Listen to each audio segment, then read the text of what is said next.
The smell of smoke still makes Theolina Maripong afraid. It reminds her of the bomb explosion that changed her life 20 years ago.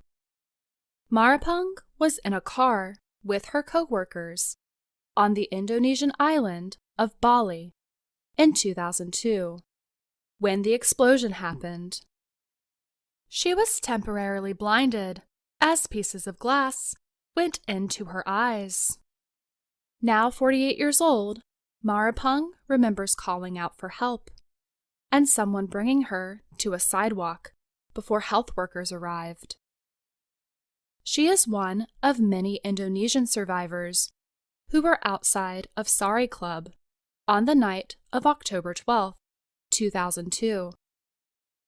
That was when a car bombing and a suicide bombing at nearby Paddy's Pub killed 202 people.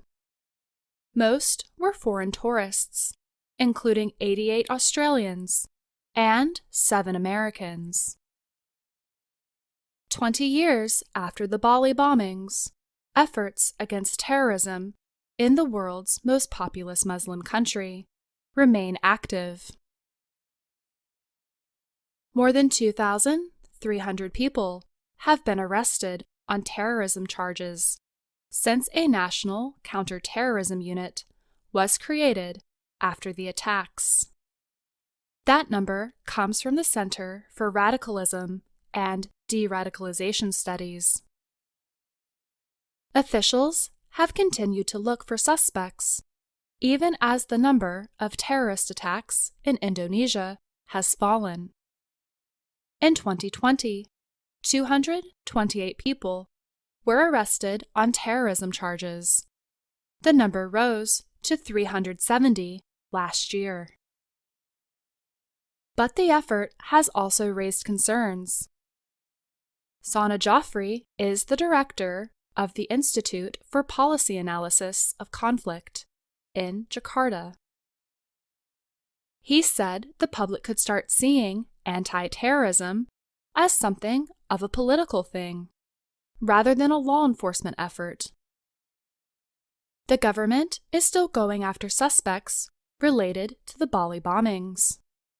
In December 2020, police arrested 58-year-old Aris Sumarsono, better known as Zulkarnain. The court sentenced him to 15 years in prison for his part in the attack. But in August, Indonesia's government considered releasing the bomb maker in the Bali attack from prison early. His name is Hisham bin Alizain, better known as Umar Petek. Indonesian officials said Petek was an example of successful efforts to reform people found guilty of terrorism.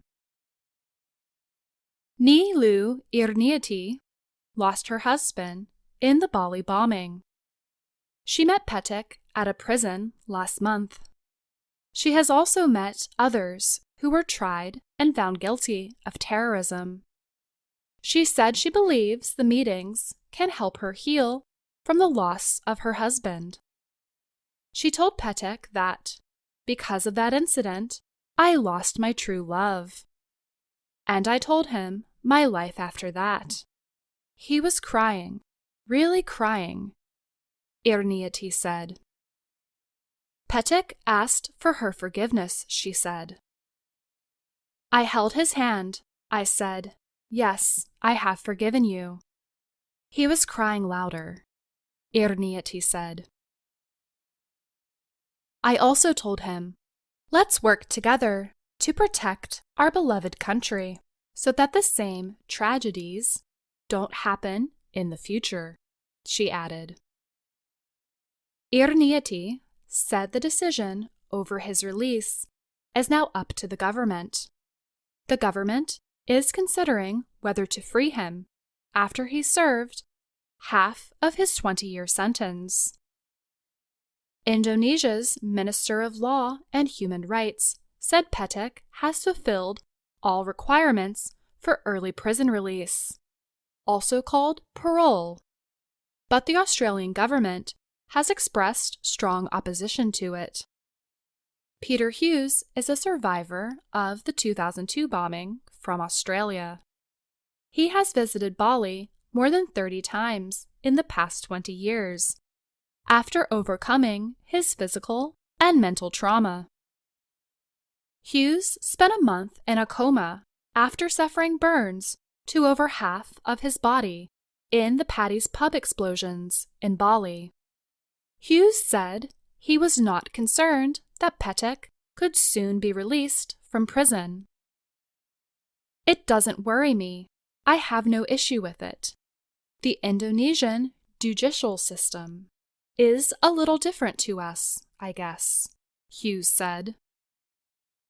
I'm Faith Perlow.